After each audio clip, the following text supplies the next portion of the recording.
SD Burman के लिए हमेशा पहली पसंद किशोर कुमार ही रहे। रूप तेरा मस्ताना, प्यार मेरा दीवाना। एसडी बर्मन के लिए रफी साहब ने जब भी गाया, एक बड़ी लकीर अपने आप खिंच गई। बरसों बीते दिल पे काबू पाते। देवानंद मानते थे कि किशोर कुमार की आवाज उन पर बहुत सूट करती है। प्यार करने वाले अरे प्यार ही करेंगे, चलने वाले आराधना के गानों के रिकॉर्डिंग डेट से ये साफ हो जाता है कि किशोर कुमार के गाने रफी साहब के गानों से पहले रिकॉर्ड किए गए थे। और कब तक मुझे तड़पाएगी तू, मेरे सपनों की रानी कब आएगी तू।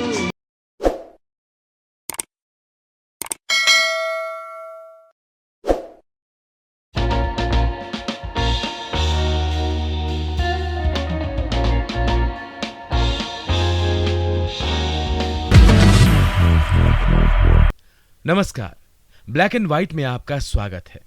इस एपिसोड में हम बात करेंगे मास्टर म्यूजिशियन एसडी बर्मन की, गायक मोहम्मद रफी की और किशोर कुमार की। दोस्तों, संगीतकार एसडी बर्मन, गायक मोहम्मद रफी और किशोर कुमार हिंदुस्तान की 3 ऐसी हस्तियां हैं जिन्होंने हिंदी फिल्मों को बहुत कुछ दिया। संगीतकार एसडी बर्मन के सुर और मोहम्मद रफी और किशोर कुमार की आवाज ने कई पीढ़ियों का मनोरंजन किया। दोस्तों, उम्र के हिसाब से इन तीनों में एसडी बर्मन सबसे बड़े थे और सबसे छोटे थे किशोर कुमार। उम्र में भले ही इन तीनों फनकारों में अच्छा खासा फर्क था, लेकिन अगर तीनों के करियर को देखा जाए तो हिंदी फिल्मों में तीनों की शुरुआत लगभग एक साथ हुई थी। एक दूसरे से बामुश्किल 1-2 साल आगे पीछे थे तीनों। 1946 तक तीनों ने हिंदी फिल्मों में दस्तक दे दी थी। एसडी बर्मन एक मास्टर म्यूजिशियन थे, खुद गाते थे। उन्होंने बड़े बड़े उस्तादों से तालीम ली थी। किशोर अवस्था में जंगलों, पहाड़ों, नदियों की खाक छानी थी। नदी नालों, झरनों का संगीत सुना था। त्रिपुरा और बंगाल के जनजीवन में व्याप्त लोक संगीत को अपने जीवन में उतारा था। एसडी बर्मन 1944 में जब कोलकाता से मुंबई आए तो उन्होंने संगीत की अपनी यही पूंजी हिंदी फिल्मों को दी। एसडी बर्मन ने किशोर कुमार के साथ ज्यादा काम किया। 50 के दशक से लेकर 70 के दशक की शुरुआत तक किशोर कुमार एसडी बर्मन की पहली पसंद थे। लेकिन एसडी बर्मन एक मास्टर म्यूजिशियन थे। यही वजह है कि उन्होंने मन्ना डे, मुकेश, मोहम्मद रफी, तलत महमूद, हेमंत कुमार सभी के साथ काम किया और उनमें से हर एक से बढ़कर एक गाने गवाए। एसडी बर्मन हिंदी सिनेमा के एक सफल संगीतकार थे। उन्हें फिल्मों में हर कलाकार और सिचुएशन के हिसाब से गाने बनाने पड़ते थे। यही कारण है कि उन्होंने कई बार एक ही फिल्म में मोहम्मद रफी से गाने गवाए और किशोर कुमार से भी। ऐसी ही एक फिल्म थी गाइड, जो आई थी 1965 में। गाइड के गानों के लिए एसडी बर्मन ने पहले किशोर कुमार से ही बात की थी, लेकिन तब किशोर कुमार अपनी फिल्मों में बहुत ज्यादा मशरूफ थे। जानकारों का यह भी कहना है कि गाइड के समय किशोर कुमार की पत्नी मधुबाला बीमार थी और उस वक्त किशोर कुमार मधुबाला के दिल की बीमारी का विदेश में इलाज कराने में व्यस्त थे। लिहाजा किशोर कुमार ने गाइड का सिर्फ एक गाना गाने की हामी भरी थी। ये गाना था आती जाती सांस जाने कब से गा रही है कहीं बीते ना। किशोर कुमार के इस गाने ने हमेशा की तरह देवानंद के रोमांस को बहुत खूबसूरती से उभारा है। किशोर कुमार ने चूंकि एक ही गाना गाने की बात कही थी, इसलिए बाकी गानों के लिए मोहम्मद रफी से बात की गई। इसके बाद जो हुआ अब वो इतिहास है। तेरे दुख अब मेरे सुख अब तेरे। 1965 के बाद एसडी बर्मन 1967 में एक बार फिर मोहम्मद रफी और किशोर कुमार को साथ लेकर आए। फिल्म थी ज्वेल थी। पहले सुनिए किशोर कुमार को। ये दिल न होता बेचारा, कदम न होते आवारा। किशोर कुमार का ये गाना देवानंद की छवि पर ऐसा सूट करता है कि लगता है क्या वाकई कोई और इस गाने को देवानंद के लिए ऐसे ही गा पाता। दोस्तों, आपको बता दें कि किशोर कुमार देवानंद के लिए बहुत पहले से फिल्म जिद्दी से गाते आ रहे थे, जो आई थी 1948 में। देवानंद का मानना था कि किशोर कुमार की आवाज उन पर बहुत सूट करती है। वक्त ने देवानंद की बात को सही भी साबित किया, क्योंकि किशोर कुमार के गानों ने देवानंद की रोमांटिक छवि बनाने में बहुत बड़ी भूमिका निभाई।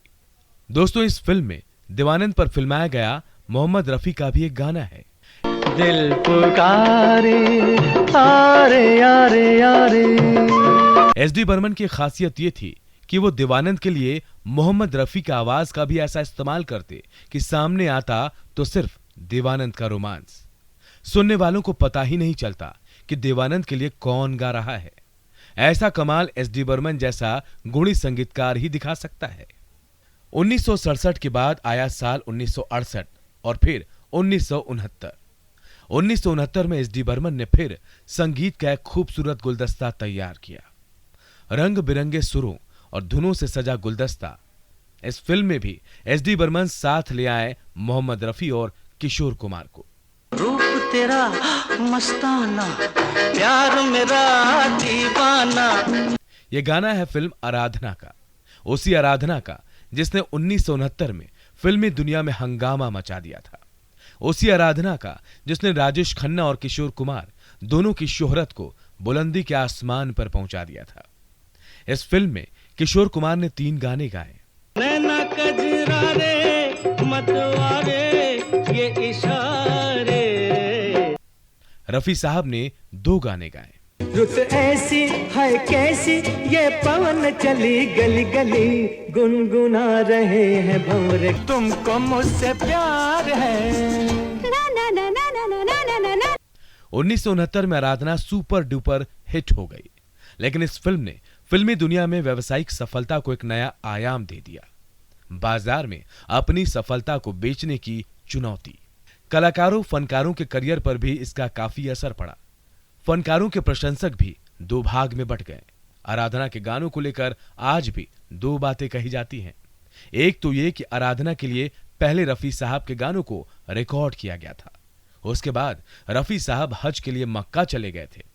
दूसरी ये कि जब एसडी बर्मन गंभीर रूप से बीमार पड़े तो उनके बेटे आरडी बर्मन ने कमान संभाली और किशोर कुमार से आराधना के गानों के रिकॉर्डिंग पूरी की। दोस्तों, किताब SD Burman the prince musician के अनुसार इस बात का कोई लिखित प्रमाण नहीं है कि एसडी बर्मन ने रफी साहब को राजेश खन्ना के लिए चुना था। किताब के अनुसार एसडी बर्मन की पहली पसंद शुरू से आखिर तक किशोर कुमार ही रहे। किताब के लेखक अनिरुद्ध भट्टाचार्य और बालाजी विट्ठल को गीतकार आनंद बख्शी के बेटे राकेश बख्शी ने आराधना के गानों की जो रिकॉर्डिंग डेट्स दिखाए थे, उनसे साफ हो जाता है कि किशोर कुमार के गानों को पहले रिकॉर्ड किया गया था। दोस्तों, हम आपको बताते हैं कि किशोर कुमार के इन 3 गानों की रिकॉर्डिंग डेट्स क्या थी, तो सुनिए। गाना रूप तेरा मस्ताना 17 जून 1968 को रिकॉर्ड हुई। गाना मेरे सपनों की रानी 28 अगस्त 1968 को रिकॉर्ड की गई। गाना कोरा कागज है ये मन मेरा 30 जुलाई 1968 को रिकॉर्ड की गई। अब रफी साहब के गानों की रिकॉर्डिंग डेट्स को सुनिए। गाना गुनगुना रहे हैं भंवरे 11 अक्टूबर 1968 को रिकॉर्ड हुई। गाना बागों में बहार है 5 फरवरी 1969 को रिकॉर्ड की गई। ये थी आराधना के गानों की रिकॉर्डिंग डेट्स। दोस्तों, एसडी बर्मन ने गुनगुना रहे हैं भंवरे और बागों में बहार के लिए रफी साहब को क्यों चुना, ये साफ नहीं हो पाया।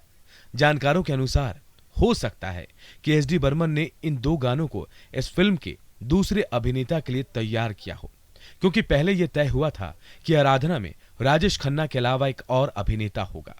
यहां यह बताना ठीक रहेगा कि फिल्म के प्रोड्यूसर शक्ति सामंत ने बाद में राजेश खन्ना के डबल रोल की बात रखी, जिसे मंजूर कर लिया गया और ये परिवर्तन हुआ 1968 के आखिर या 1969 की शुरुआत में।